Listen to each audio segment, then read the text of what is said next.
please attempt to put LeBron's new record in an old school perspective? Well, this is the deal. We were downstairs and we figured out, I think he played 34 more days than I did, if you would have put it together. Like total 24-hour days. 24-hour days. Okay, all right. But this is what you got to realize. Like, this kid was designed to play basketball, right? And I'm going to call him a kid because he's still younger than me, yeah. No, even though he's considered an old man in sports. It's amazing. This is what he was bred to do, right? This is what he came out. He got his body strong. He's smarter than everybody else. He stays. I think he can play maybe as long as Tom Brady, maybe till he's 45 years old. You think? Yeah, because right now it looks like he's stronger than he's ever been. Okay. Right? He looks better than he did when he was 28. I would agree with that. Yet you played for a really old school basketball team in Detroit. Yeah. It was a hard-nosed team. It was a physical basketball team. You took your pounds of flesh. Right. You played against, to me, the greatest, Michael Jordan, but you had your Jordan rules where you were going to knock him down as he elevated. He was a high-contact player. LeBron might be an even higher contact player than Jordan was, because I keep saying he's the greatest driver of the basketball I've ever seen, but he takes high punishment every night, not getting the calls the way he used to. But given the amount of contact he takes, how shocking is it to you that he looks stronger than ever? Well, this is the deal. We compare him to Michael Jordan. I think we should compare him to Magic Johnson. Okay. He's the same height. Yep. He plays point guard. He does. Michael didn't play point guard. No. Michael never came up and played point guard. Plus, he looks to the ref to give him a lot of calls. Very Magic Johnson. Screaming when he goes to the basket. Yo, ref. So I just feel that back in the day when you got hit, I was allowed to hit you hard and raise my hand and call it a good foul. Okay, harder than now. Yeah, like now, if you grab a guy going down court, it's a take foul, it's a breakaway foul. Let's see what's happening in New York City. Let's see what's happening in Timbuktu. Everything is so detailed. Rerun it back, somebody telling you to do a replay. It's not the same. There's no hand checking, right? There's no guys, God willing, there's no guys who have to win or have to play because they got to pay their rent this week. These guys are sitting back. And it's him going to the basket, playing harder, more direct, more focused than everybody else. That's why I think he can play until he's 44. If he had played in your day, he would have been hit much harder, more often? A lot. A lot harder. As in clotheslines, as in submarines? As in knees to the thigh. Okay. As in trying to come through the lane, stand you straight up. You used to be allowed to do that. Yeah. You used to be allowed to say, this is a man's section inside the paint. Don't come inside there. If guards came in and they got knocked down by the big man, the ref didn't say anything. It was like, you should have took a short jumper. It was entirely different than it is now. Downhill now. Plus, what I'm noticing is every team runs the same exact play. There's no different play. Everyone runs high pick and roll. They do. We won 2 championships in Detroit on a pick and roll. We called it the go play, but we pulled it to the side. And the rules were a lot different. We changed all the rules. With Isaiah and Lambeer. Isaiah and Lambeer. Lamb would shoot. Once in a while, I would run it. Isaiah would throw an alley-oop. Depends on what guy they wanted out of the lane.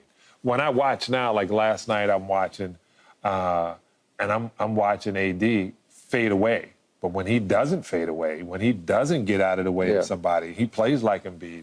Embiid will go straight and knock you in the face and not care. That's the basketball I'm used to seeing. Yeah.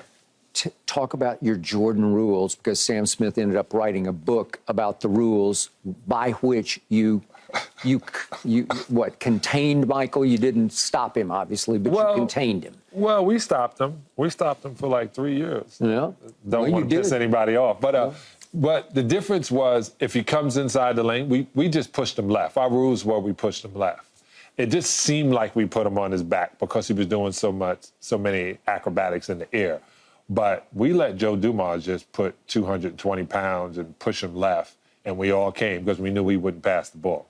So that was our rules. When he got the ball, depending on which way he was going, if he went left, let him keep going left. Did you try to hit him harder than you did most opponents when you took your shot?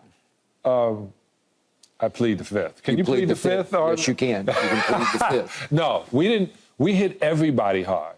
That was the way. When I got in the league, Moses Malone hit me. I always talk about Maurice Lucas tried to break my wrist and told me don't ever touch him. So, I mean, I have been around some psychos, some real men, as Keyshawn would say, guys who have the baby seat in the back, who have to do this because the kids in private school. There was entirely different thought. It wasn't, it wasn't a fashion show all the time. It was we're here to do business, and if you're in the way, you're in the way. Okay. So what is most incredible to me about LeBron's longevity is that, I'm knocking on wood because I don't even like to talk about it, but you realize no knee issues, no surgery, no Achilles, no surgery, no shoulder issues, no surgery. He's had bad ankles to the point they're getting a little arthritic from what I'm told, but he powers through it.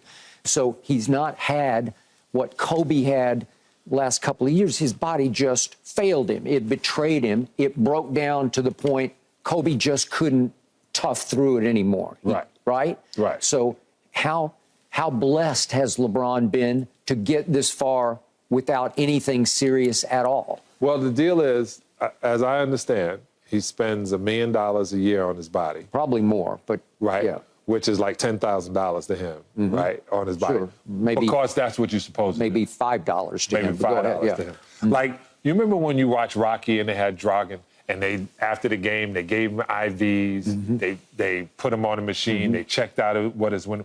LeBron has that. LeBron has now the idea that he's running his body like a Formula One car. He's not running his body like a clunker or like a smash up. He literally understands what it is. He understands what he's eating. He knows when he's eating. He knows what supplements, what nutrients it needs. And that's how you take care of your body. All the smart guys now, too, and they're doing everything in plyometrics. They're understanding how the body works, how the ankles work. Just the foundation sometimes gets weak.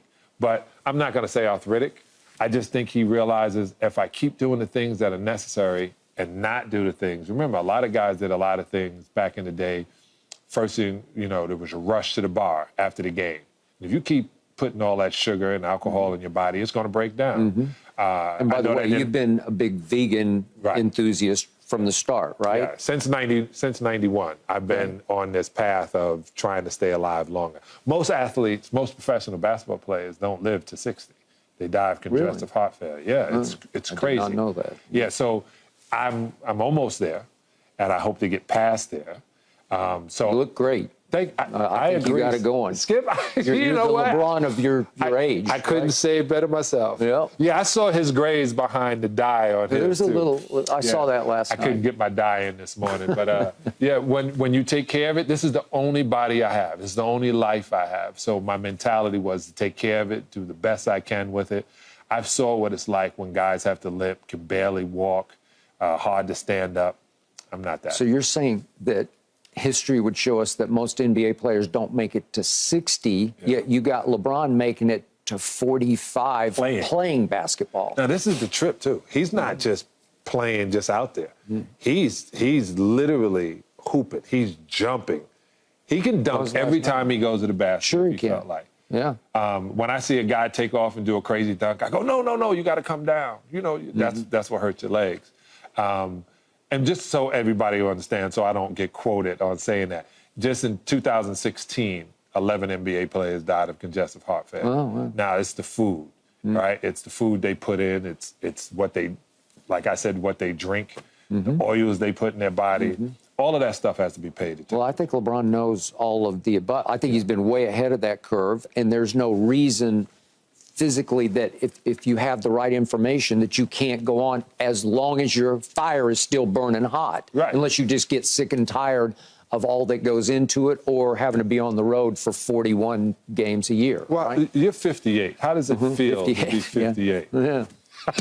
Yeah, go run with it. Let me tell you, I remember Kevin Hart did a great joke when he said, when he called to his friends now, hey, how you doing? He go, oh, man, they start talking about all the ailments. That happened. You start saying, oh, my ankle is still bad, my elbow's hurting, my back, my God, my eye is winking. All of those things kick in. So if all of the athletes, which we're going to talk about later, if they were just to focus, like I look at I look at Westbrook, right? And I'm seeing things because I became a health coach. I'm like, oh, his liver is suffering. That's Really? where the anger's coming from. Yeah, that's what the dark part of his eye is. You know, so I always had it. I see these kind of things, and I go, man, if he were to change his diet, if he were to drink water this way, if he were to literally have more sodium in his water, more Celtic sea salt in his water. I always talk this all the way through. Even my teammates like Rick Mahorn, when I was talking to him, I think it was like 11 years ago now, he goes, I didn't know you were into this. I go, yeah, man. When I started realizing I can live almost forever, or as long as I want to live, that's what I chose to do. Okay, so LeBron is living forever as an NBA player. You know, LeBron is we're going to run in, and I watch this show, we're going to run in and talk about the greatest of all time, all the time. This guy is probably going to be, because they're going to have nothing else to talk about when he owns every stat.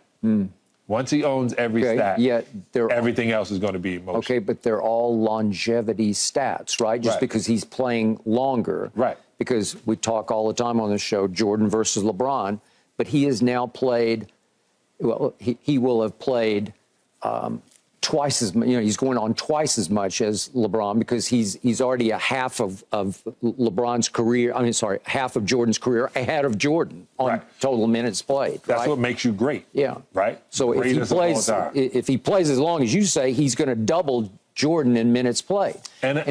And I think if Michael would have had the tutelage and the trainers, he had great trainers. Hey, great Tim Grover is the best. Yeah, I love Tim. And by the way, he went to get Tim Grover after the first time you guys literally knocked him out of the postseason. Yeah, literally knocked him out. When I was on the Bulls, man, Grover would just look at me funny. And I knew what he meant. Yeah. Really? He was like, he would just look at me funny. I was like, hey, man, I just did what I had to do. Well, you did do what you did. Maybe that's why you became a Bull. Maybe that's why he blessed you to be a Bull. Yeah, love Jerry Krause for that. And, yeah, I love being a Bull. I tell you, it was like being with the Beatles, Elvis,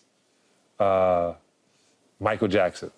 It was all of that. Because of that guy. That guy. The original 23. Okay, so we go back and forth. I'm a big Jordan guy.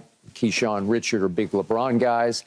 You say you want to compare him more to Magic than Michael, but if you do compare him to Michael, which way are you going? Who would you rather have on your team?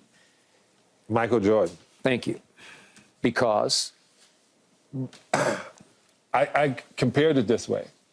There's Fab Winter Breeze, and there's Fab Summer Breeze. Okay. But it was Fab soap detergent. That's Michael. Right. So in order for them to be and do what they're doing now, somebody had to trail the blaze. Blaze the trail. You understand? Yeah. And I think Michael did that. Michael, remember, there was no basketball players doing commercials like this. There was no basketball players doing movies, well, Kareem. But Michael and David Falk and that whole thing, they literally transcend just from being on the court to being everything. And without Michael, without the original, none of the... Okay, but just going up against him, competitor to competitor, what was it like to compete against that force of nature? You don't sleep well. No. And I used to have to worry more about Larry Bird and Magic because, I had to guard him. But when you play against MJ, and now so many TV shows, I would say, well, he's not the greatest of all time. He's only greatest in the 90s. That's because I know how to do television, right? But in reality, none of us slept well when we played against Michael, right? We wind up having an unbelievable concentration. And that's another thing I see a lot of guys. They don't have concentration that can stay the entirety of the game. LeBron has it. LeBron has that. Westbrook has that sometimes, but just staying in the games, focused. But if I had to pick one, I would pick MJ because if I was on the same team, I would want to be on the court. Thanks for watching, Undisputed fans. Do you want more highlights from the show? Make sure to click that subscribe button for all the exclusive content from Undisputed.